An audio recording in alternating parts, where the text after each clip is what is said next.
Está con nosotros la doctora Lourdes Rosas López. Ella es investigadora sobre los temas relacionados con la migración de la Facultad de Ciencias Políticas de la Universidad Popular Autónoma del Estado de Puebla. Gracias a la Dirección de Relaciones Públicas de UPAEPA, el arquitecto José María Argüelles y a Carlos Martínez, que nos facilitan la presencia de la doctora Lourdes. Muchas gracias. Rosas López. ¿Qué tal? Bien, muy bien. Muchas gracias por invitarme. Que nosotros muy mal. ¿Por qué? Porque no entendemos qué está pasando. Históricamente, las migraciones son algo que va como con la civilización, ¿no? Si no fuera porque los de Asia migraron para el norte buscando el sol, pues no se hubiera poblado Europa. Y si los europeos no tuvieran el paladar por las especias, pues no hubieran migrado buscando un camino más rápido hacia el oriente y llegaron a América, y así podíamos contar miles de historias. Y si no fuera por la migración, el pueblo judío no hubiera encontrado el pueblo prometido, la tierra prometida. Claro. Bueno, pero lo que ahora asombra es esta manipulación de la información que pasa con la migración de la caravana hondureña. El inicio, las razones por las que se justifican llegar a los Estados Unidos por una mejor calidad de vida, pero ya muchos se van atorando, se van quedando en México, o bien otros que estaban aquí antes y que no formaban parte de la caravana se van sumando. Y de 1000 y pico llevábamos hasta estos días, cuando hacemos esta grabación, 7000 y algo, y ya había arrancado otra más. Y todo esto, el señor Trump, que tiene enfrente las elecciones del Congreso, está manipulándolo y manejándolo en su favor. Y todo esto entonces me parece como un movimiento más dirigido a la geopolítica del centro de nuestro continente que a la posibilidad de darles una mejor calidad de vida a los hondureños o a los salvadoreños o a los guatemaltecos o a los que se sumen, que mejor hasta algunos mexicanos también ya han sumado. Sí, a mí me parece muy interesante la forma en la que lo estás planteando, pero yo aquí sumaría un elemento que, bueno, también ya se ha mencionado en los medios, y es el clima en México, la coyuntura política del país por el que transitan, ¿no? Es decir, tenemos a un presidente de la República en funciones que está saliendo muy débil, mal calificado. La debilidad para el gobierno de Enrique Peña Nieto, a mí me parece que también favorece lo que está sucediendo, lo que estamos viendo. Porque hay un vacío presidencial. Exacto. Y luego también la presencia fuerte de un presidente electo, muy, muy fuerte, pero que aún no tiene poder. O sea, no tiene poder para ejercer gobierno, pero tiene mucho poder para convocar. Exactamente, y para decir que él sí va a presentar un plan de visas de trabajo, de visas laborales, de permisos de trabajo para esta migración, para estos grupos que tienen ya un buen tiempo pasando por México, transmigrando por nuestro país. Entonces, bueno, por una parte es esta migración que no es nueva. O sea, no es nueva, no, pero nunca había sido tan masiva. Exacto, es verdad. Nunca había sido no es nueva, nunca había sido tan masiva, pero es parte de la vida cotidiana de ellos y de nosotros, y de las fronteras. Es decir, ellos salen cotidianamente, o sea, ellos ven los movimientos de salida, quienes los países del Triángulo Norte, Guatemala, El Salvador y Honduras. Nuestra frontera sur los ve pasar, los vemos transitar por nuestro territorio. Porque además no tenemos la capacidad de detenerlos. Claro.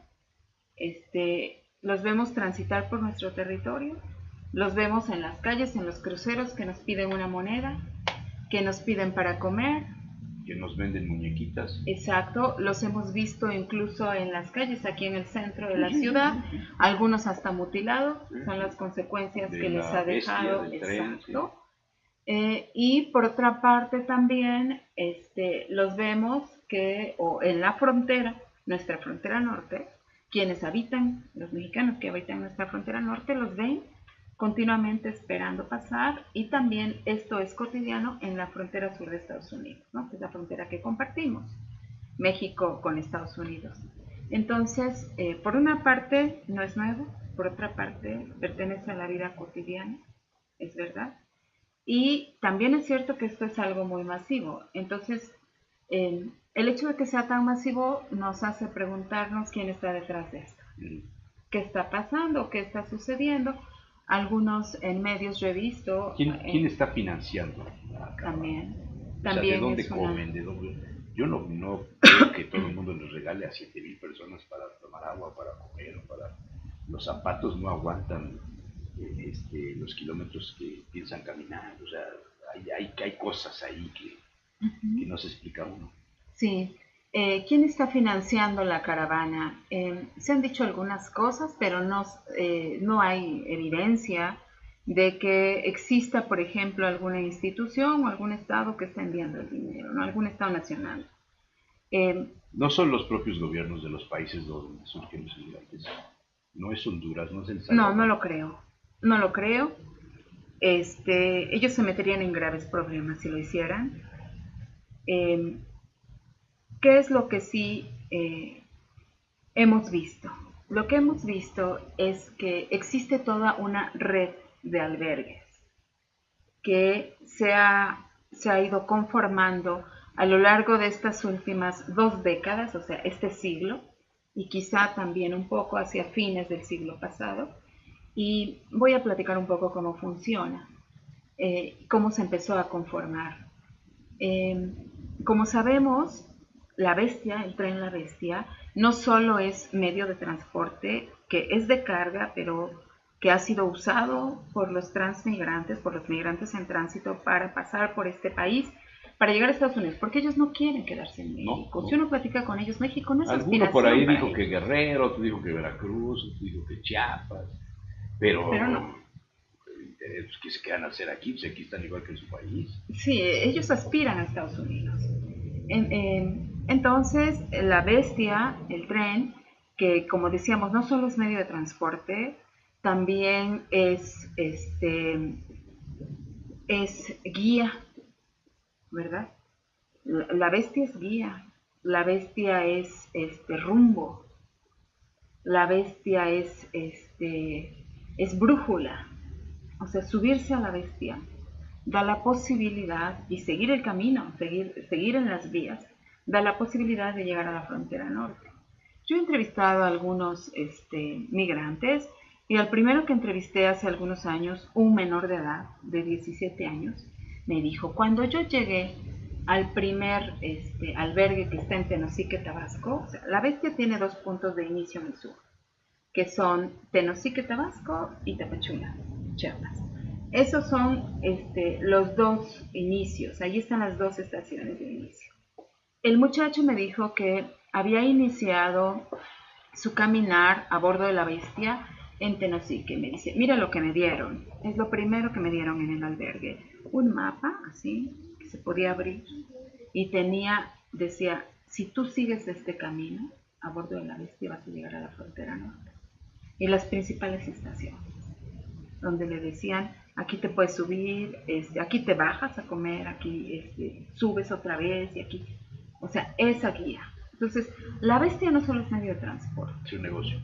Sí, pero también es guía. Se ha vuelto sendero, la bestia. Y a lo largo de este sendero se han ido abriendo albergues. ¿Quién los ha abierto? Organizaciones no gubernamentales, iglesias, no solo la iglesia católica, iglesias de otras religiones han abierto albergues. Por ejemplo, ¿cómo se llaman estos? Que se me acaba de ir el nombre, los que están vestidos de blanco, pidiendo con un bote, boteando en las calles. El Ejército de Salvación, ¿no? El Ejército de Salvación son algunos de los que grupos religiosos que se caracterizan por ayudar más. Ver, ¿Qué es lo que dan los albergues? Perdón. Lo que los albergues dan es: aquí te puedes quedar, o sea, el migrante llega la Sí, inflación, baja, sí, sí, y de sí, sí, inmediato sí, está el tiene toda la albergue. infraestructura para sobrevivir. Exacto. Pero, a ver, esto me recuerda un poco la política exterior hacia Centroamérica de Wilson, por ejemplo, del Okay. presidente Wilson. Eh, esta parte donde decía él que algún día una gente preparada en los Estados Unidos gobernaría México. ¿Para que invadimos México si podemos preparar a los que pueden ser presidentes? ¿No? Entonces sale más barato y tomamos un prestigio y de ahí se desarrolló toda una política en su momento, principios del siglo pasado, de intervencionismo en los movimientos revolucionarios de México y de Centroamérica. Okay. Y se usó en muy buena parte a las iglesias protestantes. Se instalaron en Chiapas hace muchísimos años, ¿eh?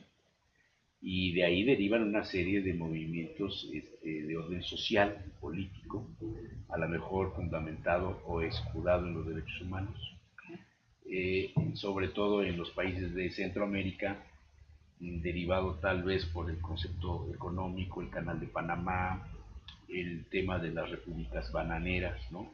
La manera de influir directamente sobre los gobiernos centroamericanos para sostener a los generalatos, a los militares, a los gobernantes militares o a los presidentes que le convenían a los intereses de los Estados Unidos, porque Centroamérica geopolíticamente es muy importante, sobre todo en la Guerra Fría. Okay. Cuba desplaza mucho de esto, ¿no? Porque es el otro polo, ¿no? Entonces viene Nicaragua, el Cádiz Somoza, en fin, todo este asunto. Y las iglesias siempre, las protestantes, no sabe yo, me imagino que habrá muchas otras, salvo los testigos de Jehová que no hacen política, yo creo que todas las demás están en la línea.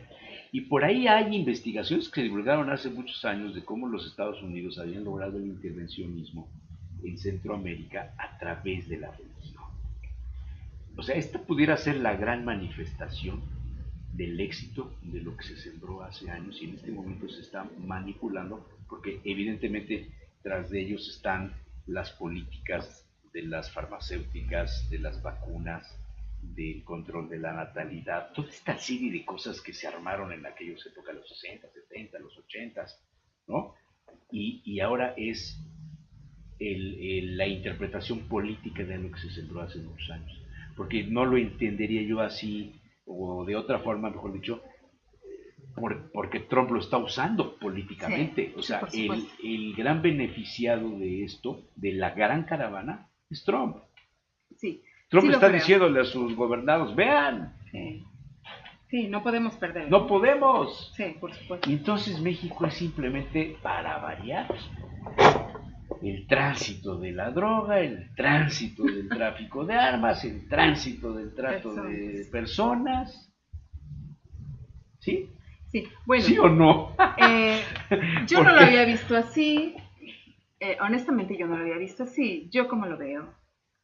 A mí me parece que hay líderes centroamericanos, específicamente, bueno, hondureños, que de aquí van a sacar también provecho porque están internacionalmente evidenciando que su gobierno este, eh, nos sirve. Esto es terrible.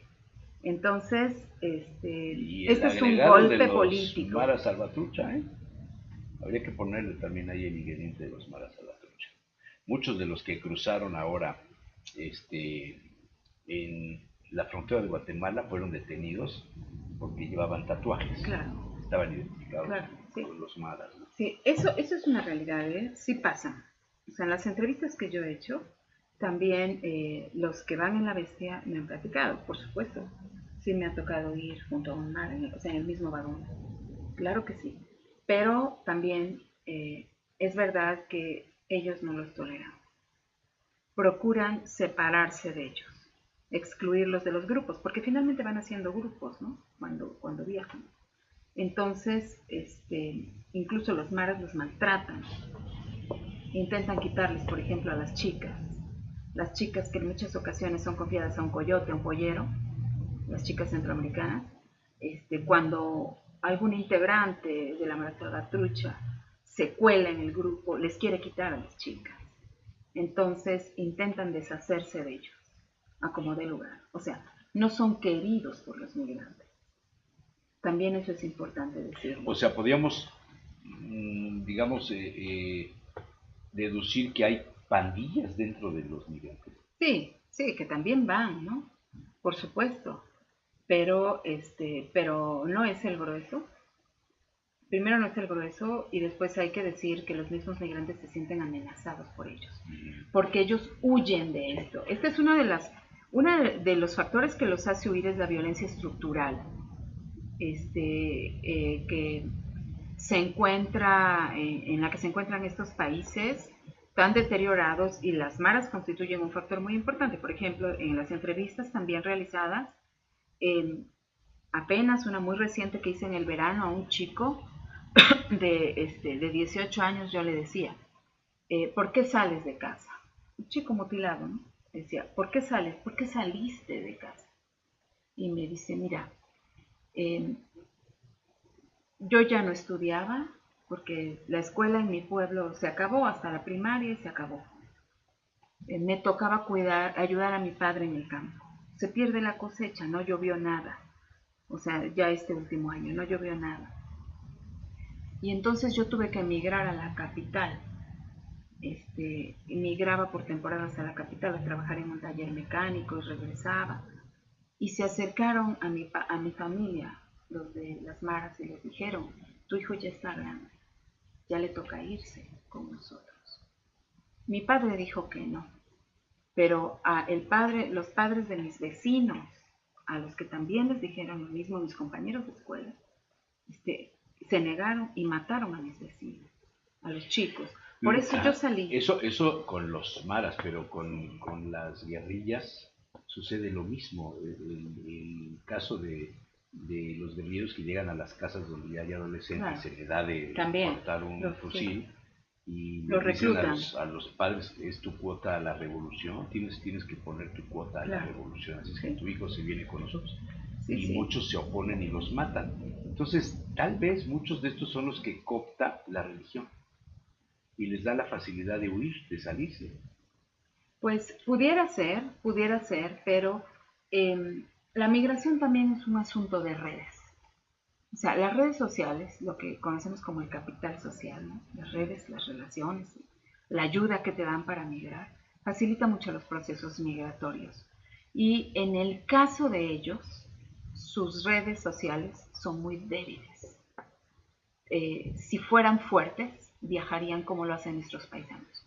Nuestros paisanos se van viajan en avión así. hasta Tijuana. Exacto. Entonces llegan y allá los recibe la comunidad y les da hasta un periodo de gracia, ¿no? Eso puede ser una estrategia también, ¿no?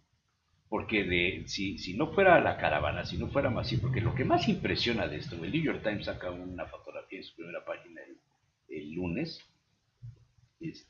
donde se ve tomada desde alto, no sé si con un dron o alguna de estas cosas modernas, porque no me imagino que haya sido una grúa, y se ve una fotografía donde tú dices, no, ahí hay 20,000 personas. Digo, pues sería muy difícil contar cada una de los puntitos de las cabezas que se ven, pero se ve enorme, larguísima y atiborrada. Eso, en el New York Times, en primera plana, el lunes, y el discurso de Trump, nos van a invadir. Sí. Manden a la Guardia Nacional, ¿no? Los mismos, los que habitualmente coordinaban las caravanas, sí recordarás que ha habido al menos unos 15, le llamaban Via Crucis Migrante, caravanas pequeñas, ¿no? Que tenían 300 personas, 400. Y que Solalinde los iba a recibir ahí a los puestos migratorios. Exacto. Estamos hablando otra vez de la religión. Sí, por supuesto. Pero vamos, esto era manejable para ellos. Los mismos... Pero ya 7,000 o los 1,000 y pico que vienen atrás de ellos. Exacto. Y los que se van a unir. Están pensando que para la próxima semana van a ser 14,000. Entonces, esto ya es un número incontrolable para ellos. A ellos mismos ya se les salió de las manos. Y los líderes dicen, nosotros no podemos haber convocado esto. No pudimos haber convocado esto, no tenemos esta capacidad. O sea, yo considero, desde mi punto de vista, sí hay convocatoria, sí, pero la convocatoria la respuesta a la convocatoria sobrepasa las expectativas de quienes convocaron, ¿sí? Y sobrepasa las expectativas por muchas razones. Ellos están viendo la posibilidad de pasar frente a una política migratoria norteamericana excesivamente fuerte. Siempre que Estados Unidos, siempre endurece la política, lo que sucede es primero un movimiento de retroceso de los migrantes, o sea, se repliegan, eso lo hemos visto, y después cuando hay una oportunidad, se reorganizan, incluso la mexicana así es, y vuelven a entrar. Eso siempre... Estamos hablando de que todos estos, o la gran mayoría, no tiene pasaporte, no tienen nada. No tiene papeles y además no tiene la visa de los Estados Unidos y no podría pasar la frontera como lo hicieron aquí. Pero seguramente los van a admitir. ¿Qué va a pasar? Claro que sí. Los admiten porque por ley los deben admitir. Entonces, los admiten... ¿Los van a mandar a un campo de concentración? Los van a mandar a un lugar... como en Francia. Digamos que los van a mandar a un refugio. La política migratoria de Francia, a un albergue. Allá en la zona del norte, en Ostende, tienen las favelas, de alguna manera se les puede llamar así, donde están los turcos y los no sé qué que han migrado y que no pueden estar en el resto del territorio francés, y los tienen ahí como que en reserva, como que viendo qué hacen con ellos, como esto. Pensaba en la tradición migratoria de África y de Asia hacia Europa. Se han dado movimientos enormes. El pueblo gitano es uno de ellos, los rumanos, ¿no? Los húngaros en un determinado momento previo y posterior a la Segunda Guerra Mundial. Recientemente con la Comunidad Económica Europea, al sumar a otras naciones, el tránsito se hace más fácil y los migrantes que van de África, las pateras y todo esto, entran por Italia, entran por España, por Grecia, ¿no? Son los sitios, sobre todo por la cercanía de los continentes, ¿no? Cruzar el Mediterráneo es más fácil en 2 o 3 puntos que en el resto del mar Mediterráneo. Pero no se ven movimientos de 7.000, 8.000 personas. Se ven de 50, de 100, de 300 y ya es una cosa extraordinaria. Esto que estás diciendo es fuera de serie, sí. Fuera de serie. Fíjate que yo hablaba, en enero tuvimos en la UPAEC un congreso de salud y migración. Y vinieron colegas de diferentes partes del mundo. Unos colegas europeos de 3 lugares de Italia.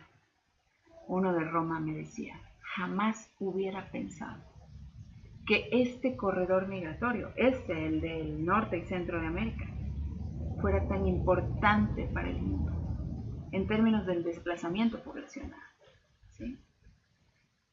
Digo, pues sí, esto es lo que está pasando acá. Esta región migratoria está llamando la atención del mundo. Y lo más triste es que está llamando la atención, sí, siempre decimos que la migración es un asunto de push and pull, ¿no? De expulsión y de atracción, pero también está llamando la atención esta región. No son presos políticos, no son personas que hayan ido por la política o por ser perseguidos políticos, son ciudadanos que quieren mejor calidad de vida para ellos y para sus hijos, ¿no? Sí, aunque los centroamericanos tienen ciertas características que pueden acercarse, pero no absolutamente, a las que tienen los migrantes para pedir una visa de refugiado. ¿Sí? Y estas características son las siguientes. ¿Como los cubanos? ¿Similar? Similar. Uno pide visa de refugiado cuando la vida está en peligro, cuando huye uno de algún factor que está poniendo en peligro tu vida, y ellos pueden alegar la violencia estructural. Otro de los factores que ellos pueden alegar, dependiendo de las zonas donde vengan, son los desastres naturales. Por ejemplo, recordamos que el problema que tuvieron los guatemaltecos con el volcán. ¿Sí? Si vienen de alguna zona así y tienen la evidencia de que vienen de esa zona, o sea, procedo de esta zona, a donde quedó devastada mi ciudad, mi pueblo, mi comunidad, y no tengo posibilidad de vivir, ¿sí? Es una manera de argumentar que tengo que salir de mi patria, tengo que salir de mi país, porque necesito sobrevivir y porque mi gobierno no ha atendido la situación. En esos casos, ellos tienen posibilidades de argumentar visas de refugiado, pedir visas de refugiado. De hecho, hay 1700, 1600 Que datos de ayer, sí, sí, sí. proporcionados por el Instituto Nacional de Sí, Migración, sí. que han hecho la solicitud de este tipo de visas, ¿no? Por ejemplo, las personas también mutiladas por el tren La Bestia y que se quedan aquí en México, restableciéndose de su salud. Cruz Roja es una de las instituciones por su vocación universal que los auxilia. Cruz Roja de inmediato les hace los trámites para que les den la visa de refugiados y puedan estar de manera legal en este país mientras Que se eso, esa restablece. sería la condición para generar un área en la frontera sur de los Estados Unidos para darles cabida. Eh, Estados Unidos tiene, con respecto a las visas de refugiados, la siguiente situación. Primero tiene una, como ya sabemos, lo comentamos hace un rato, llegan, entran al país y pueden solicitar la visa y en lo que les resuelven están en un albergue o en un refugio, ¿sí? La manera en que son tratados y separan a los hijos a los padres, sí, pero entran a un refugio. Después, lo que tiene Estados Unidos son años de atraso en resolver esto. En lo que resuelven, algunos se quedan en refugio y a otros les dan la posibilidad, depende si contratan un abogado, esto se acelera más rápido en Estados Unidos. Pero no tienen el dinero para hacerlo. Pero en muchas ocasiones tienen familiares allí. Ok. Había un Y dato que salió cuando la campaña presidencial de los Estados Unidos, Trump manejó muy hábilmente esta inconformidad de los habitantes de los estados en donde el inmigrante ha generado problemas y hablaba de cerrar fronteras. claro, Y México protestó y los organismos internacionales, los derechos humanos y creo que hasta Peña Nieto se enteró del asunto. Pero se demostró en algún dato, en algún reportaje, que Obama y Clinton habían sido mucho más severos en la política anti-inmigrante que la propuesta que llevaba Trump. Digo esto porque uno no podría creer en la simplicidad de que los demócratas están atrás de esto para hacer ver mal a Trump. Evidentemente el gran beneficiado de esto es Trump y la movilización del sentimiento norteamericano de arraigo, de defensa, de todo, para las urnas, para la elección del 6 de noviembre, no sé qué día es. Y por el otro lado, la exhibición de la incapacidad del Estado mexicano por resolver un tema de migrantes que están violando la soberanía nacional, que no tienen los papeles, que no tienen pasaporte, que los niños no tienen las vacunas necesarias para desarrollarse, para estudiar, para estar en territorio mexicano, que no tienen manera demostrable de sobrevivencia. O sea, son una serie de problemas que solo alguien que maneja información, que tiene todos los estudios, que tiene todo el panorama completo de lo que geopolíticamente significa esto, podría alentar. No es producto, o en su defecto es producto de la casualidad, es producto, como dijera Carl Jung, de la sincronización de los hechos. Eso es muy importante, las coyunturas ayudan mucho y yo sí creo que esto lo valoraron quienes alentaron las caravanas. Si hubiera ganado Mid o hubiera ganado Anaya, la caravana hubiera sido similar. Es que pensemos en que Fidel Castro ya se murió. Pensemos que Hugo Chávez ya murió y que Nicolás Maduro no ha dado el ancho. Y ese liderazgo latinoamericano, ¿quién lo puede tener? ¿Quién lo va a asumir? Evidentemente no es el presidente de Guatemala, ni el de El Salvador, ni el de Honduras, ni el de Nicaragua, ¿no? Ninguno de ellos.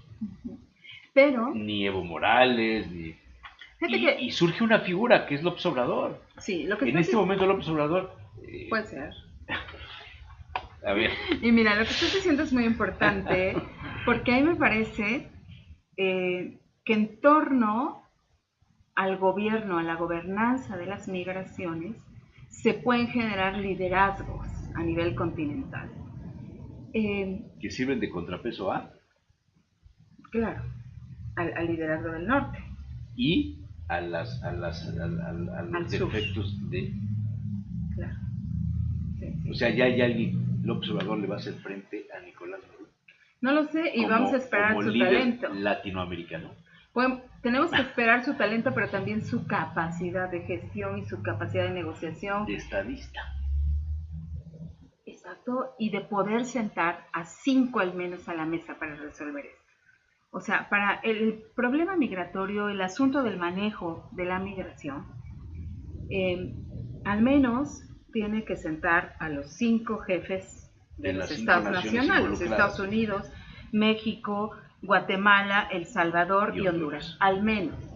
Se tiene que incluir también Nicaragua, pero ese en menor medida expulsa connacionales. No obstante, al menos, digamos, tienen que estar estos 5. Porque se ha visto que esta es una región perfectamente conformada. ¿A qué le llamamos una región migratoria? Tiene lengua, tiene religión similar, tiene costumbres, antecedentes, tradiciones, idiosincrasia. Los movimientos poblacionales se han mantenido en el tiempo. El mexicano tiene siglo y medio y estos tienen 5 o 6 décadas, los centroamericanos. Se han mantenido en el tiempo. Hay un lugar de origen predilecto, que es Estados Unidos. Todos quieren ir allá en la región. Bueno, en términos de la migración de las civilizaciones, todos quieren ir al norte. Claro. Pero también la migración sur-sur ya se ha visto que es importante. Lo único que se ha visto en el sur es irse a Australia, a Nueva Zelanda, pero con respecto a esta migración, todos van al norte. Quisiera comentar otro elemento. Desde los arios fueron a buscar al sol. Claro. Pero quiero comentarte otro elemento. Esta es una región también porque la historia de la migración en esta región nos ha hecho poder afirmar algo. Cuando un país toma una decisión en tema migratorio de manera unilateral, tiene repercusiones en toda la región. Te voy a poner un ejemplo, podemos poner varios, pero solamente uno. Recordemos que cuando son las guerrillas en Centroamérica, las guerras civiles, al terminar estas guerras civiles, si bien algunos de los líderes, personas muy prestigiosas profesionalmente, incluso adineradas, se van a Estados Unidos. Las hace la clase media. Exacto, se van a Estados Unidos. Con dinero e intelecto. Pero los guerrilleros, los indeseables, ¿sí? Tienen que ir, tienen que salir de su patria. A otros países donde hay guerrilla. No, muchos se fueron a establecer a California, por ejemplo, ¿sí? Y allá en California se dice que ellos entran en confrontación con las pandillas de afroamericanos y de afroamericanos. De ahí vienen los maras. Exacto. Y entonces ellos se sofistican sus armas y la operación de las armas y después, en el año 86, Estados Unidos anuncia una ley que es IRCA, Immigration Reform and Control Act. IRCA lo que hace es que permite que regularicen su situación migratoria los ilegales o los indocumentados que están en Estados Unidos, pero que no tienen problemas con la justicia. Pero a los que tienen problemas con la justicia los regresa. A los que se refería Trump es a los que tenían problemas con la justicia. Exacto. Los regresa, se regresan a Centroamérica estos, los deportan, ¿sí? Pero están acostumbrados a vivir al margen de la ley. Y han sofisticado la forma en la que manejan las armas, la tecnología para la guerra. Y ellos ahora son, perdón Jesús Manuel, ellos ahora son los que son contratados por el tráfico, por los traficantes de droga, que pasan por tierra, mexicanos, que pasan del sur a territorio mexicano y luego van al norte, que pasan la droga. Ellos son. Entonces, por eso en una región las decisiones en materia migratoria no se pueden tomar unilateralmente. porque afectan a los demás miembros que pertenecen a la región migratoria, a los demás países miembros, Sí. los afecta. Podríamos decir que es un movimiento exclusivo, puro, de migrantes, No, o la caravana es también la manera de esconder, es la cortina de humo del tránsito de otro tipo de personas. yo creo que sí pueden venir otro tipo de personas. Por supuesto, no creo que sean deseados por los migrantes, no creo que sean apoyados por los migrantes, no.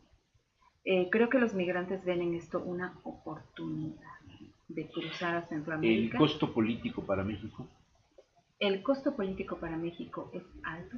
Vamos a ver cómo lo maneja Peña Nieto. ¿Perdón? Todavía es el presidente. Perdón, pensé que ya no estaba. O sea, si Peña Nieto entendiera esto, hubiera reaccionado hace mucho tiempo con el tema de la Pero no bestia, hubiera solo Peña reaccionado. Nieto, hubiera reaccionado Felipe Calderón, Bueno, hubiera hubiera reaccionado reaccionado Vicente Fox, Fox, hubiera claro. reaccionado Carlos Salinas.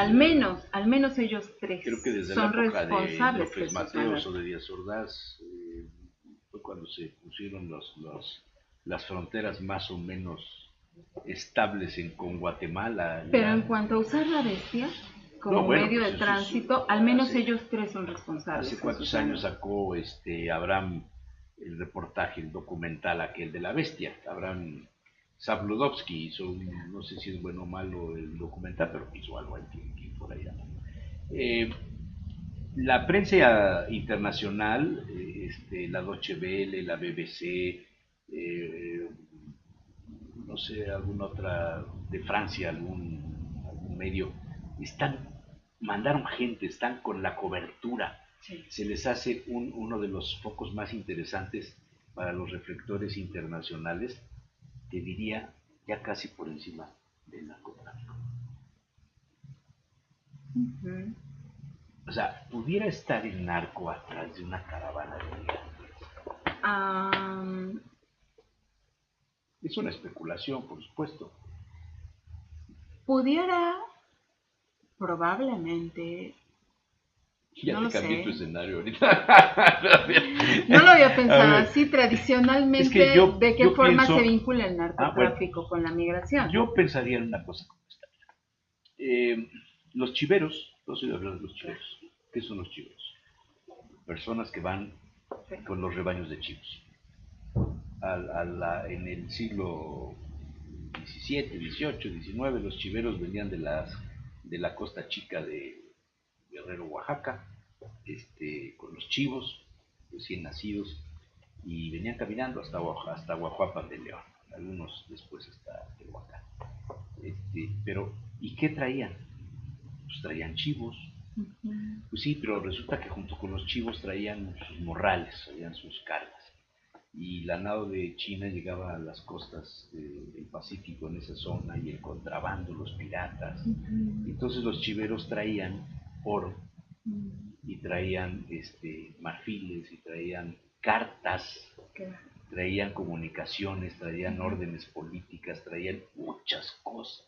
Uh-huh. Y esto es histórico. En España también sucedió algo similar con una población de la zona de lo que es Castilla y León. Los maragatos hacían lo mismo. Curiosamente, los palencianos son los que ponen las haciendas de los chiveros en Guajuapan, y son los que mantienen la tradición de los chiveros. Bueno, ahora ya no. Ahora no pueden hacerlo porque los campos de cultivo de la amapola o la marihuana o lo que tú quieras ya no les permiten el paso con los chivos. Pero a los contrabandistas que venían de los Estados Unidos, de Laredo, de Matamoros, de McAllen, de Reynosa, les decían a las señoras que iban con sus maletas a comprar la mercancía para venderla en México, decían chiveras. Uh-huh. Por eso no los migrantes pueden ser los chiveros del siglo XXI. Con ellos no viene solamente una cantidad enorme de personas, activos sociales, políticos, con capacidad de reproducción física. Muchos son niños, otros son bebés. A lo mejor en el camino algunas mujeres se embarazan, a lo mejor otras se quedan, a lo mejor una serie de cosas que traigan como punta de lanza, porque la segunda caravana no sabemos cómo venga, y si hay la tercera y si hay la cuarta. Y todo esto en un escenario de un país que no tiene la capacidad de contener el narcotráfico ni la violencia organizada que hay, y ahora enfrenta un movimiento de migrantes que tiene que cuidar, que tiene que proteger, que tiene que financiar, que tiene que darle los albergues. Y mientras las cortinas de humo funcionan así, ¿no? O sea, Trump la está usando como una cortina de Sí, humo. claro.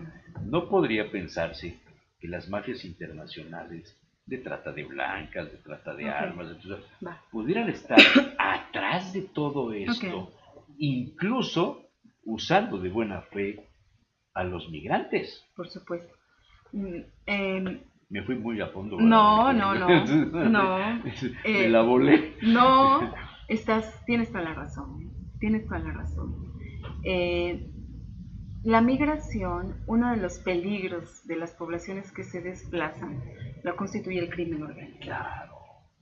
Y los narcotraficantes, o sea, el desplazamiento de la droga, quienes desplazan la droga de forma, en cantidades pequeñas a través de las fronteras, los camellos que les llaman, suelen ¿no? usar a los migrantes. En el caso de los migrantes, el término, la jerga que se usa, los usan como mulas. Mulas. Les cargan su mochilita, su backpack, con la droga. Eso sí es cierto. Sí, pero puede ser una maniobra de distracción del verdadero tráfico de drogas. Claro. Sí, pues sí puede ser. Y Acuérdate luego... de la época de la guerra del opio. Okay. Cuando la guerra del opio, México le abre las puertas a los chinos, ¿no? Llegan a Baja California. Y los chinos empiezan sus costumbres, ¿cuáles eran? ¿El cultivo de qué? ¿El consumo de qué? Y los contratan los Estados Unidos para la construcción de la vía férrea. Ahí vienen los clanes, Claro. ¿cómo se llaman?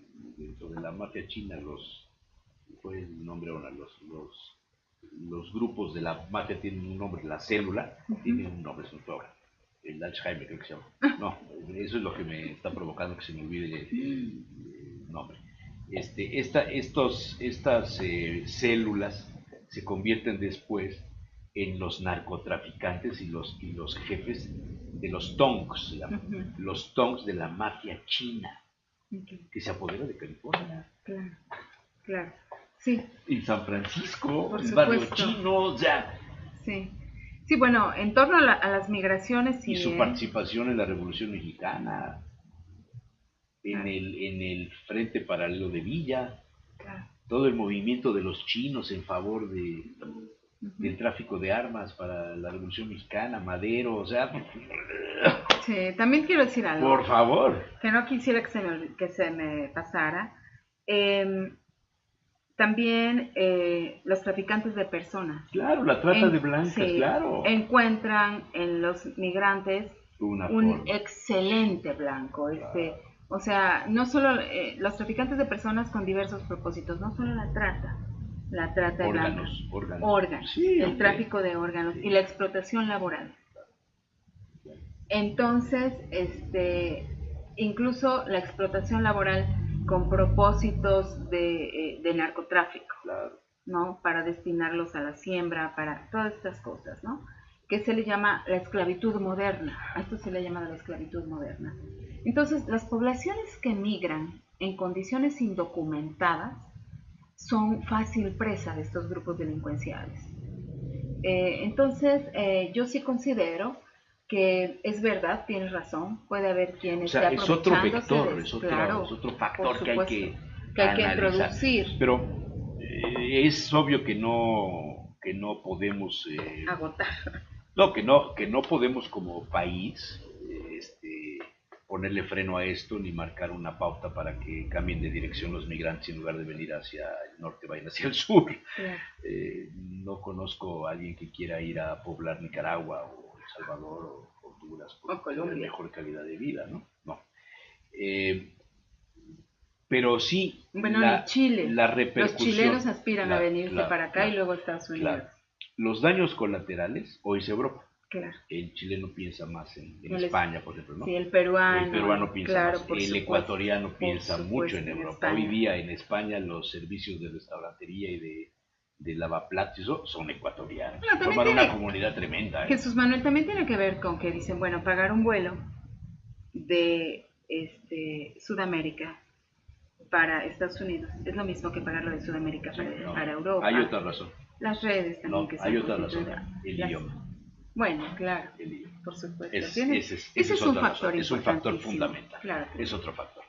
Bueno, pero pensando en esto, el Estado mexicano está exhibiendo su agotamiento, está en la mira de todos los analistas como un Estado colapsado, Sí. como un Estado donde las instituciones no tienen absolutamente valor ni posibilidad de demostrar su fuerza, ni capacidad de propuesta. ni capacidad de propuesta. No hay. Y no esto es una cadena, como bien decías tú, de Fox, de Calderón, etcétera, de Peña, por supuesto, ¿no? Y esto es un paquete, es una papa caliente para López Obrador. Por supuesto. O sea, el grave problema, decía alguien el otro día en el lunes, el programa del lunes, decía alguien, no sé si Pepe Ojeda o Robledo, alguien decía, es que López Obrador se va a estrenar con dos temas que no los contempló: el aeropuerto y los migrantes. Es que los migrantes ya están en la agenda nacional. Sí, por supuesto. Ese tema no estaba. No, sí estaba. Bueno, no en no la en estos niveles. no en la escala de los 10 primeros puntos de la agenda de riesgos de la nación mexicana. Claro, nos habíamos ido con el tema del Estado Mayor y estas cosas, sí, claro. y meter a la cárcel o no meter a la cárcel, o el perdón, o la cuarta transformación. Es que ahora traemos una cuarta transformación con una caravana de migrantes. Traemos un aeropuerto con una caravana de migrantes, ¿no? Y traemos la descentralización del gobierno federal con una caravana de migrantes. Y ¿sabes qué creo? Yo considero, como otros muchos, que se requieren sentarse los 5 jefes de Estado, estos estados nacionales, eso, y se necesita un pacto, como el pacto que se hizo. ¿Recuerdas este pacto para combatir los estragos de la Segunda Guerra? Sí, claro. Sí. Pactos así se necesitan, grandes. O sea, porque las chiquiteadas de allí te van 60 millones de dólares para que equipes a tus guardias fronterizos. Sí. El plan Marshall, que fue... Se necesitan grandes planes que hagan crecer las economías nacionales. Sí. Bueno, porque para los Estados Unidos ya forma parte de su agenda de riesgos prioritaria. A mí me quedó clarísimo que la buena relación que trae Trump con López Obrador y viceversa se debe fundamentalmente a que López Obrador tiene un proyecto para detonar económica y políticamente el sur mexicano. A Trump no le interesa hacer un muro en la frontera con México. A Trump le sale más barato hacer un muro en el sur de México, con Centroamérica. Para los europeos, México es Centroamérica, y para los Estados Unidos somos la parte sur, el patio trasero de Norteamérica, ¿no? Hacer el Tren Maya y todo este rollo que presentó en su campaña López Obrador es hacer un muro, es generar un polo de desarrollo industrial, laboral, económico, para que los migrantes, los 7,000, no lleguen a los Estados Unidos. ¿Quién sabe? ¿No? No. ¿Recuerdas cómo se hizo el tendido del tren en el siglo XIX? ¿Cómo lo hicieron los norteamericanos? ¿Con chinos? También con mexicanos. Ah, sí, por eso. Japoneses. También japoneses. Sí, pero los mexicanos siempre estuvimos en el tendido del tren. Okay. Ahora los mexicanos son centroamericanos y pueden hacer el tendido del Tren Maya. Pero ¿sabes qué, Jesús Manuel? Y son nos baratos. Dejaron pasar. Es mano de obra barata. Pero nos dejaron pasar. Y hablan español. Ya estamos en toda la Unión Americana. Sí. Y además, ¿sabes el próximo presidente de los Estados Unidos en 20 años va a ser de raíces México-norteamericanas, por supuesto, eso me queda claro, es el gran temor de Trump. Y lo mismo va a pasar con los centroamericanos, pero los centroamericanos van a querer subir. la próxima presidenta municipal de Puebla en 30 años va a ser hondureña, o sea, o nicaragüense, sí. Claro. O sea, bueno, hay un factor más, Bien. la macroeconomía. Okay. El empobrecimiento dirigido a las naciones centroamericanas, el haber sobreexplotado sus recursos naturales, el haber impedido su desarrollo dentro de la tecnología moderna, yo creo que lo están pagando, ¿no? Sí, y algo más. Fíjate que el informe sobre la desigualdad que presentó... ¿Dónde está Honduras? ¿Nunca El Salvador? Es un informe sobre la desigualdad Guatemala? de México, Ok. pero lo presentó el Colegio de México en el verano. ¿Pero qué es lo interesante de esto? El Colegio de México dice, hay una nueva forma, dos formas nuevas de desigualdad en México, que podríamos nosotros extrapolar, hacer analogía a Centroamérica y a otros países. Dice, una de las formas de desigualdad es ser migrante. Y otra de las formas de desigualdad es habitar en un territorio que ha sufrido por el cambio climático. Y los centroamericanos han sufrido mucho por el cambio climático. ¿Sí? Cuando has perdido la tierra, cuando la tierra deja de ser fértil, cuando ya no hay agua, cuando... ¿De dónde? Y hay otro factor. Bueno, sería el factor por el cual muchos de la Mixteca han migrado a los Estados Unidos porque ya el campo no les da para sobrevivir. Genial, claro, sí, es el mismo ejemplo, claro. Y luego también sabes, Jesús Manuel, otra cosa que es importante que se va generando con el tiempo, y tú conoces de esto muchísimo más que yo. Solo por leer en selecciones del Líder Valles. Se va generando la cultura de la migración. Sí. Es decir, la migración se vuelve un plan de vida, es aspiracional, es una carrera, es una forma de vivir. Es una ruta crítica. Y entonces puede haber empleo acá, pero tú a un chico le puedes decir de una zona de alta migración, ¿qué quieres hacer de grande? Cuando seas grande, voy a ser migrante. Me voy al norte, como mi padre, como mi abuelo. Y eso en las clases sociales media-baja, hacia los pobres. Pero en las clases económicamente adineradas sucede exactamente lo mismo. Las familias están financiando la preparación de los ingenieros, los técnicos, los desarrolladores para que sirvan a los Estados Unidos. Los mandan a las universidades de los Estados Unidos, a Canadá, y ya no regresan. Los que tienen la capacidad ya no regresan. Eso es terrible. Entonces se está vaciando el país del intelecto. ¿No? Sí.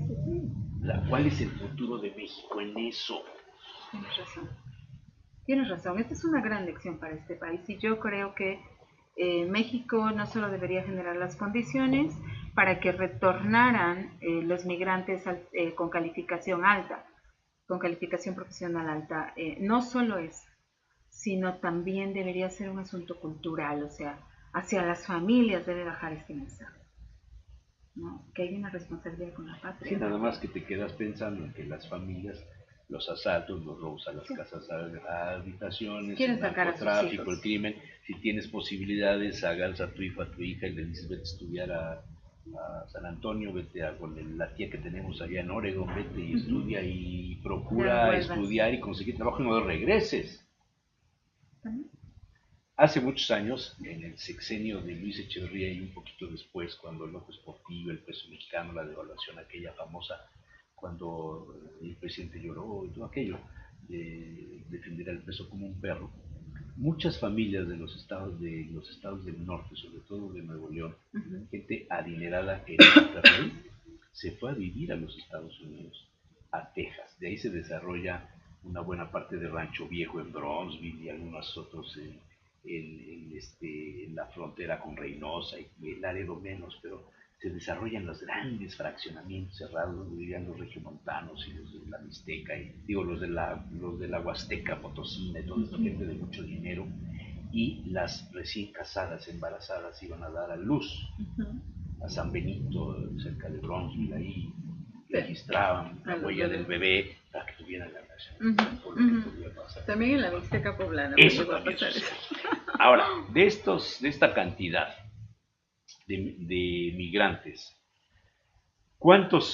¿qué porcentaje crees que llegue a la frontera con los Estados Unidos ¿qué porcentaje se quedará residiendo, acomodándose a la cultura mexicana y hasta dónde también el empresariado mexicano no verá la posibilidad de mano de obra barata No, por supuesto, con los que van en la caravana?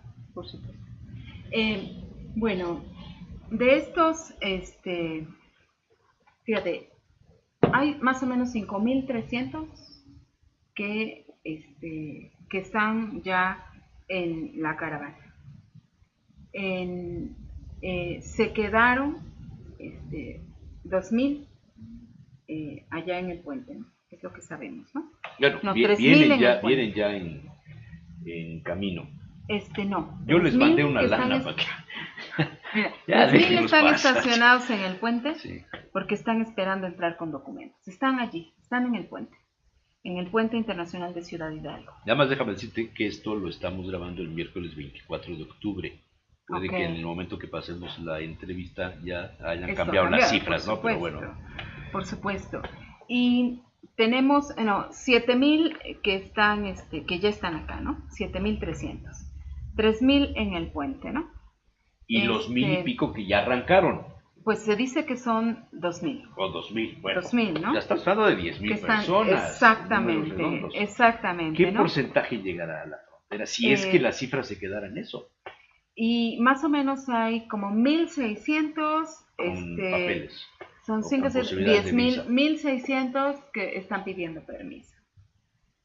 Yo creo que van por la vía legal. Sí, vamos a suponer que un 20% se queden en México con algún permiso, pero no es un permiso permanente. Les dan un permiso temporal. Que eso, bueno, no sabemos si va a ser así. Fue lo que pasó apenas con lo que sucedió en el verano. Sí. Entonces, ¿se sabe cuántos hombres y cuántas mujeres? No. ¿Que pidieron permiso? No, de los que vienen. Sí se sabe. Es que la prostitución es un tema, la trata de blancos es un tema muy delicado. Sí. Y van a pasar por acá por de los 7.000, por Tepeaca, y ahí son 200 importantísimos de este asunto. 2.622 son hombres, según datos de la Organización Internacional de las Migraciones. 2.234 son mujeres y 2.377 son menores de edad. ¿Sí? Y se calcula que la caravana llegará a Ciudad de México a fines de la próxima semana. Sí, tienes mucha razón. La composición de la caravana es fundamental, porque no solo son varones. O sea, no solo son varones que vienen dispuestos al trabajo. Pueden reproducir. Sí, las mujeres, los pequeños. Los pequeños es un dato. Tremendo. Una alta vulnerabilidad, es una población altamente vulnerable. Sí, tienes toda la razón. Entonces, estos son datos que sí tienen que hacernos pensar. Y fíjate, hoy entró a México por la ciudad de Talismán la caravana de madres centroamericanas. Sí, que se une la que viene buscando a sus hijos de toda la vida, ¿no? Sí. En busca de sus familiares e hijos desaparecidos. Sí, que no dejarán de buscarlos. Así como las madres de la Plaza de Mayo, alguna cosa de ese tipo. Pero es algo que también está apoyando. Es un movimiento. Exacto. Oye, ¿y el zapatismo no le encuentras alguna identidad con estos movimientos? Que se unan. Está apoyando. Resulta que al rato el Doroteo es Marcos, no nos habíamos fijado. Pues, no, ya mejor no le rascamos. Ya mejor no le rascamos. Ya es no que te doy más ideas. Están tan cerca. No te doy más, pues, y hablan lo mismo. Sí. Están súper cerca. Ya no te doy más ideas. Pero también quería comentarte rápido algo. Tú me preguntabas, tú me decías si eso fue algo en lo que ya no incidí. Que la política migratoria de Trump, no de Obama, había sido más severa. Es lo que dijeron Sí, pero ¿sabes en qué sentido? Expulsó a mexicanos. A más mexicanos, Sí, ¿no? eso es verdad. Eso sí es cierto. Por eso México ahora lidia con dos grandes problemas migratorios. Por supuesto, la emigración sigue siendo un asunto, pero hay que decir que la migración neta, es decir, si a las salidas le restas las entradas, las deportaciones. ¿Sí? Estamos en saldos negativos. Negativos. Sí. Entonces, por eso México ahorita fundamentalmente lidia... los que recibimos de allá y los que vienen del sur. No. Si a las salidas de los mexicanos a Estados Unidos, a la inmigración mexicana, le restas los que regresan a México estamos en saldos negativos. Pero, por eso te decía, los dos grandes problemas que ahorita tenemos en materia migratoria son el retorno y la migración. Y la transmigración. La de tránsito. Esos son nuestros dos graves. Porque, o sea, los inmigrantes que se fueron se convirtieron en migrantes a México. Regresaron. No todos. No todos. Tratan de no volver. Pero dices que hay un porcentaje. Tratan de no volver, se defienden con uñas y dientes. Pero ya no me dijiste el porcentaje de la caravana, vamos a poner números redondos, 10,000 con los que se junten en los siguientes días. ¿Qué porcentaje crees que llegue a la frontera de los Estados Unidos? Yo creo que va a llegar al 50%. Yo sí lo creo. O sea, damos por hecho que México se quedará con 5,000 personas. ¿Con permiso? A lo largo con del permiso un 20%. Nacional, ¿no? A lo largo del territorio nacional. Y los otros que sabes qué, que están esperando la forma de establecerse cerca de la frontera o se quedan en algún estado haciendo mientras consiguen pasar o consiguen dinero porque traen muy poco, no traen nada, de verdad. Yo he entrevistado personas que me dicen me vine con $50, por eso usan la bestia, porque es gratis. Y por eso usan los albergues, y los albergues son tan exitosos. ¿Los albergues quién los paga? ¿Quién los está financiando? La sociedad civil. Sí, pero las iglesias. Gente de buena voluntad. Solalín. No solo él, Pero él es uno. Sí, él es uno, sí, fuerte, de manera fuerte. Pero no solo él. No solo él. Entonces, lo que estamos nosotros viendo no es nuevo, pero sí cambia o nos permite darnos cuenta de que el rostro de la migración ha cambiado. En este país. No es la migración que tradicionalmente solíamos ver y analizar y estudiar. Y que la agenda de riesgos de López Obrador a partir del 1 de diciembre tiene modificaciones muy rápidas. Claro. Muy rápidas. Sí. La reforma educativa. Sí, está pendiente y se le va a tener que entrar, ¿no? Pero esto explota, sí. Qué interesante. Bien me dijo Carlitos, te va a encantar la entrevista. Muchísimas gracias. Gracias a ti. Te lo agradezco mucho, de veras que ha sido un placer.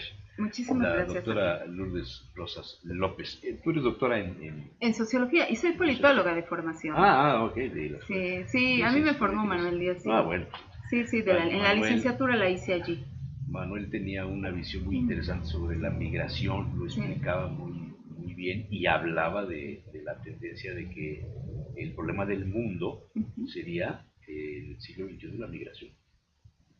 Esa era una de sus premisas de análisis de una serie de temas, efectivamente. Sí, las últimas veces que yo hablé con él sobre esto le decía, don Manuel, el concepto de Estado Nacional ya es otro, a partir de la globalización, de las migraciones, del intercambio de las mercancías, de las dependencias económicas, en fin, sí, radicales. Aunque hay una tendencia, según decía él todavía en alguna de las últimas entrevistas que nos dio, decía él que había una tendencia a la recuperación de las fronteras. O sea, durante muchos años se trabajó en la eliminación para hacer el gran mercado común europeo, ¿no? Y que él había visto que ahora había una tendencia a volver a las fronteras. Ya no le tocó verlo, pero habrá que observar qué es lo que va a pasar. Hay que ver qué pasa. Muy bien, muchas gracias. No, gracias a ti.